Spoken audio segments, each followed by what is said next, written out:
Your care provider has diagnosed you with patellofemoral pain syndrome, or anterior knee pain.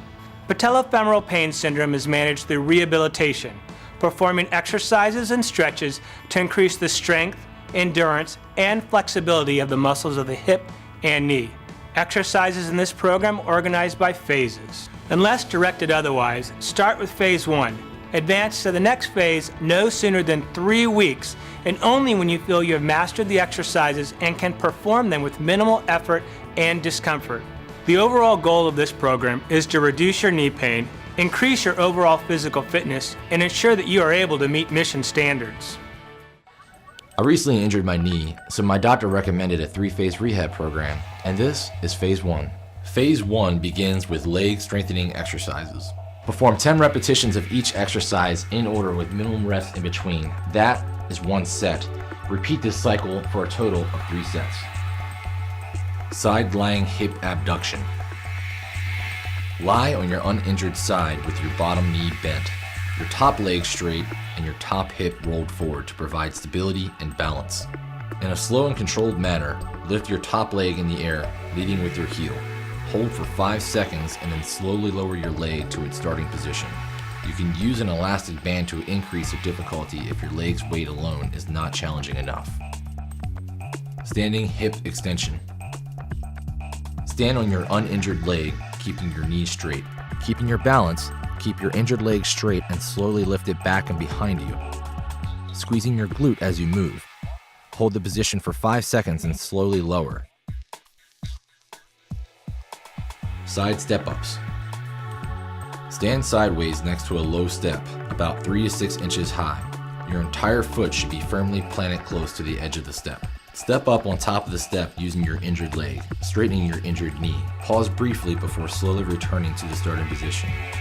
Use a taller step only if you feel no pain and you can keep your balance throughout the entire exercise set. Wall mini squats. Stand with your back against the wall, your feet shoulder width apart, toes pointed straight ahead, and your heels about 12 inches away from the wall.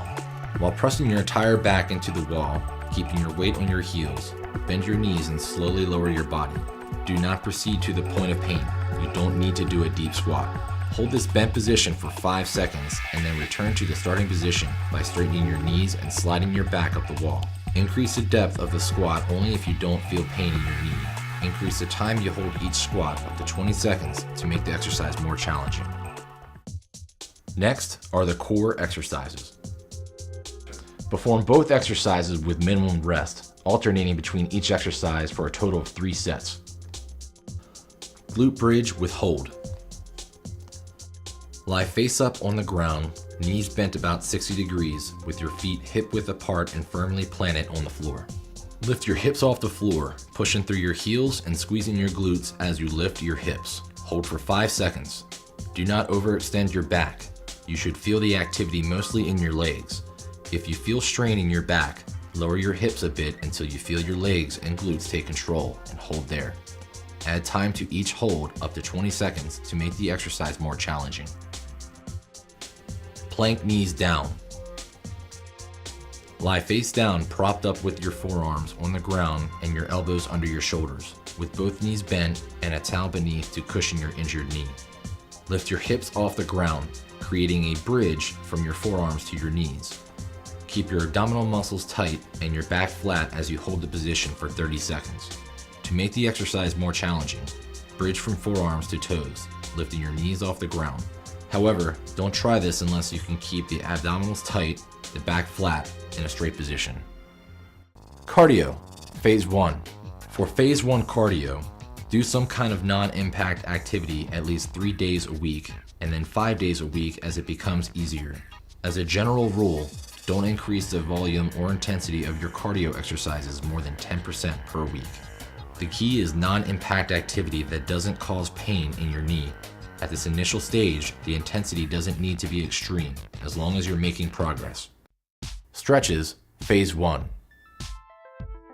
Perform each stretch for 30 to 60 seconds, and remember to rest in between each stretch. Self-massage quad.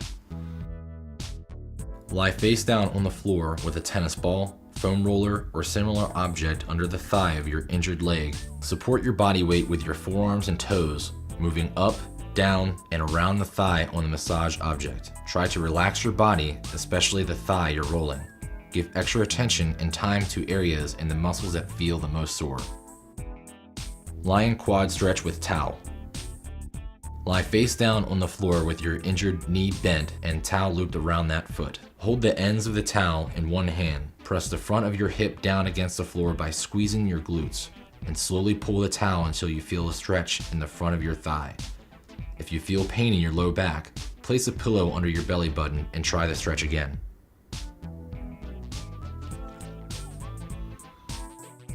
Lion glute stretch. Lying face up on the ground with both knees bent, cross your injured leg over the other, resting the ankle on the opposite knee. Keeping your back flat on the ground, grab the thigh of the uninjured leg with your arms and pull it towards your chest. You should feel a stretch in the glute of the bent leg. Lying hamstring stretch with towel. Lying face up on the ground, bend your injured knee and loop the towel around the foot of your injured leg. The other leg should be extended straight and resting on the floor. Keeping a slight bend in the knee, slowly lift your injured leg into the air using the towel for support. You should feel a stretch in the back of the thigh of your raised leg. I just completed phase 1 and I'm not experiencing any pain, so I feel like I'm ready to move on to phase 2.